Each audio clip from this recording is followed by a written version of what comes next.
Hey all, welcome back to Graveyard Dance.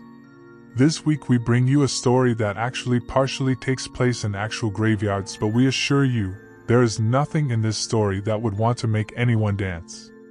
We've covered some sick individuals over the past couple of years, and I think I can safely say that Ed Gein takes the top spot when it comes to winning the weird trophy. Before we get to all that, folks, please take just a quick moment of your time and click that subscribe button.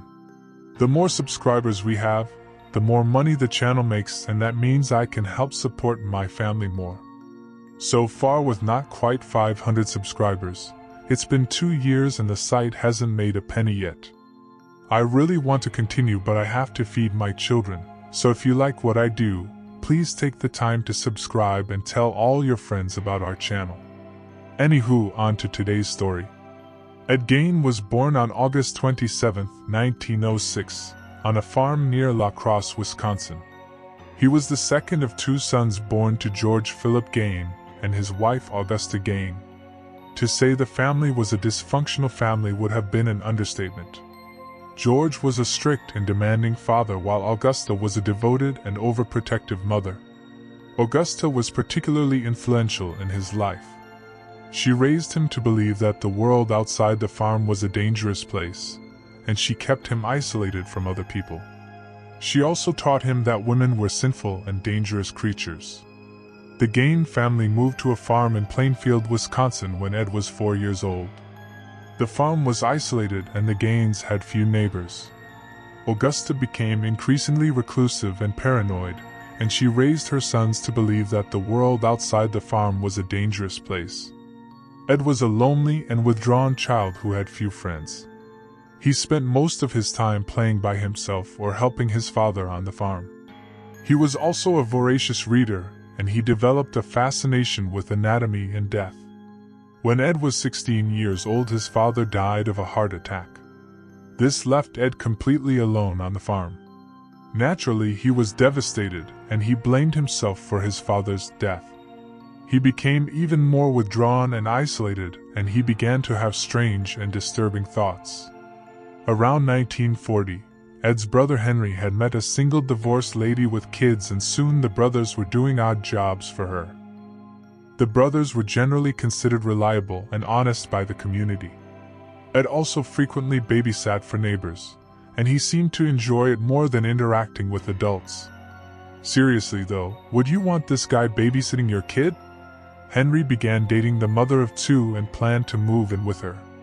He was worried about Ed's attachment to their mother and often spoke harshly of her around Ed, which probably led to his demise. On May 16, 1944, Ed was burning away grass and vegetation on the property when the fire got out of control. After the fire was extinguished, Ed reported his brother Henry was missing. Henry's body was found face down, and it appeared that he had died of heart failure. However, some reports indicate that Henry had bruises on his head, which led to speculation that he may have been murdered. However, the police dismissed the possibility of foul play, and the county coroner officially listed asphyxiation as the cause of death. By 1940, Ed's mother died of a stroke. Ed was now completely alone on the farm. He became increasingly obsessed with death, and he began to collect body parts from the local cemetery. He also started to experiment with taxidermy, and he began to stuff animals and display them in his home. In 1954, Ed killed his first known victim, Mary Hogan, a tavern owner from Plainfield. He lured her to his farm, beat her to death, and decapitated her. He then dismembered her body and buried it in his backyard. Ed continued to kill over the next several years. He killed 2 more women, Bernice Wardens and Georgia Weckler. He took Bernice's body and shot her to death, took her body back to his farm, and dismembered it. Police eventually went to the farm looking for her, but were shocked to find her body hanging upside down, disemboweled with her head missing and strung up and skinned just as if she was a deer he had shot while hunting. He kept some of the body parts for trophies, and he ate some of the flesh. His next victim would sadly be a 15-year-old child named Georgia Weckler. He kidnapped her from town and took her back to his farm, where he killed her and dismembered her body and buried it in his backyard. As sick as all that is, it gets much worse. He also exhumed the bodies of several women from the local cemetery. He used the body parts to create trophies and furniture. He also ate some of the flesh. If you've seen the movie The Texas Chainsaw Massacre, the original one from the early 70s, if you look at all the weird things made of bones and human skin, that's where Tobe Hooper got the idea from for the movie. Ironically, in the real version here with Ed Gein, there was never a chainsaw involved, and Gein himself looked much different than the on-screen character of Leatherface. And it didn't happen in Texas, but instead Wisconsin. But most of the rest of the story seemed to match somewhat.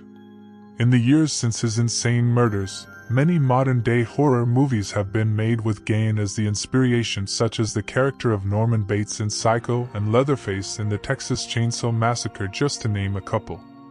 There was even a movie made in 2007 with Kane Hodder playing Ed Gein himself. How weird is that? Jason Voorhees as Ed Gein. Anywho, moving on.